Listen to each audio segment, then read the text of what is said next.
How's it, everybody? It's Ulu Gomes. Welcome to Story in 10. Today's story is about Narcissus. The story of Narcissus comes from Greek mythology and it was written by a Roman poet. And the setting is in the Augustan age. So, in the Augustan age, the story was fiction, but less frequently nonfiction, meaning that they used situations to provide a moral behind the story.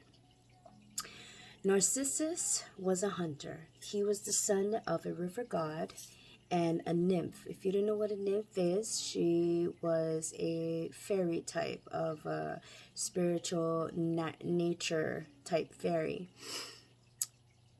When Narcissus was born, there was a blind seer called Theasterus. Please forgive me, I don't know the names, okay? But this is a very interesting story, that's why I'm saying it. The blind seer had told his mother, her name was Liripo,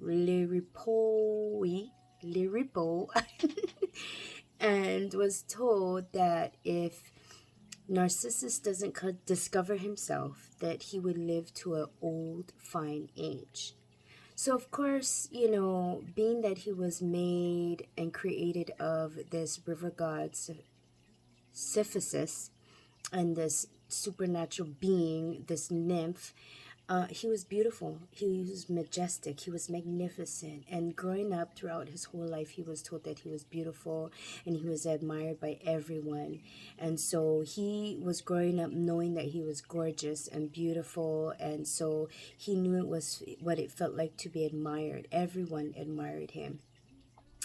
Narcissus was a hunter, so he would go hunting frequently. And when he was 16 years old, he went hunting with his friends. And when they were hunting, they kind of got like dispersed from each other. So, like, if you know about hunting, okay, so when you go hunting in the forest, in the woods, in the mountain, you're with your crew, but then you eventually get separated, but you come back together. Well, while Narcissus was alone, he was getting thirsty and all that kind of stuff. And so he was like, okay, gosh, I'm getting thirsty. So he came to this clearing that showed this area that was beautiful and untouched with a shiny, clear pool. So everything around it was lush and green and just totally beautiful. The water was so shiny that it looked like glass. Okay. So he said, oh my gosh, yeah, I'm thirsty. So I'm going to go. I'm going to go and get something to drink. I'm parched. Oh my gosh, I'm parched. Okay. I'm parched. So he went down to bend over into the pool. And when he went down to bend over into the pool, he saw his reflection. Only thing, the brother never knew that that was his reflection. Now, remember, Narcissus was 15 years or 16 years old. All his life growing up, he was admired and told he was beautiful. Everybody wanted him. Everybody loved him. Everybody thought he was just absolutely gorgeous. Okay, so he was already mentally programmed in his mind to know that he was gorgeous and that he was admired. Okay. But when he saw himself, he saw that beautiful being. Only thing, he didn't know it was his reflection. So he instantly fell in love with himself. Again, he didn't know it was himself. He instantly fell in love with himself. He began to try to grasp the image in the pool, which was his reflection, but he couldn't grasp it. He couldn't grasp the image and he didn't understand why. He refused to understand that it was his reflection. Why? Because the brother was so consumed with himself. He was so consumed with the fact that he was beautiful, and then seeing himself, it kind of made a vision in his head. And so he was like, oh my gosh, I am so beautiful. I am so beautiful. I am so beautiful. But then yet he never knew. You know what I mean? Like, in his mind, he knew that he was beautiful, but he never knew that was really him. So he kept trying to grasp it, and he couldn't figure out why it wouldn't manifest into something that he wanted. Now, Again, he was admired. Everybody wanted him. He rejected everybody. So, this rejection that he was giving towards everybody, he actually felt and thought in his mind that he was being rejected from this being that was in the water. And he felt like, oh my gosh, this, why don't you let me grab, why can't I touch you? Why can't I grab you? Oh my gosh, why can't you, why won't you come to me, my love, my beloved? And like, he fell in love with himself. Well, he became so like thirsty and parched and that, but he refused to move from that spot. In the same time,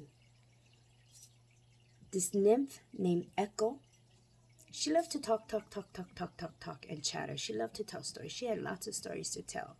Zeus, we all know who Zeus is now. Zeus loved to frolic and play around with all the other nymph, with all the supernatural, beautiful, magical, supernatural beings, from humans to nymphs to fairies to whatever. His wife Hera would get so upset that when he did that, so she would always cause trouble when he did that. Well, Zeus knew that Echo loved to talk and could tell stories. He decided that he would convince Echo to go and tell his wife Hera stories to keep her occupied while he goes and frolics around with other beings. Soon enough, Hera found out that Zeus put Echo up to this. She was so upset that she put a curse on Echo. She put a curse on Echo, and she was punished to the forest. And the curse was she could only repeat the last words that she heard. Now, Echo was a person that loved to express herself and loved to tell people how she felt and what she was thinking. Well, unfortunately, the curse made her to where she could only repeat the last words she heard. She was punished to the forest, the same forest that Narcissus was stuck in at the pool, looking at his reflection, thinking that it was someone else of great beauty, and fell in love with that so-called person in his mind. When she saw Narcissus, she fell in love with him instantly and was calling out to him. But he, of course, he was so in love with himself, the reflection, that he was trying to tell her to get away. And yet he was talking to the reflection in the pool and saying, my beloved. So now Echo is hearing this, get away from me, get away from me. And she's saying, get away from me, get away from me. Narcissus thinks that her, Echo, is the voice of the image in the pool. He's thinking that he's being rejected, and he is so consumed with that being and that what he wants and what he needs and what he desires that he doesn't realize that it's not it's not the reflection in the pool. It is the voice of Echo. What happens is Narcissus finally is so overwhelmed that he rips off his shirt and he pounds his chest like a gorilla and says, we must come together. We must come together. Echo is hearing this. She's saying, we must come together. But then yet he cannot grab that thing in the pool. He says, farewell, my beloved. And he dies. Eventually, Echo becomes distraught and she dies as well in the forest. The moral of the story is that is where we get the term narcissism and egoism. Narcissism of people who lack empathy, lack compassion, are so consumed with themselves, so consumed with who their idea of themselves are, being superior to others. And Echo, we have egoism, aiming to please, not even thinking of anything else but pleasing that person and sacrificing everything to please that person. What we're dealing with is narcissism and egoism, self-love, and the obsessiveness to satisfy. Thank you for joining me tonight for Story in 10. Have a blessed night. Aloha.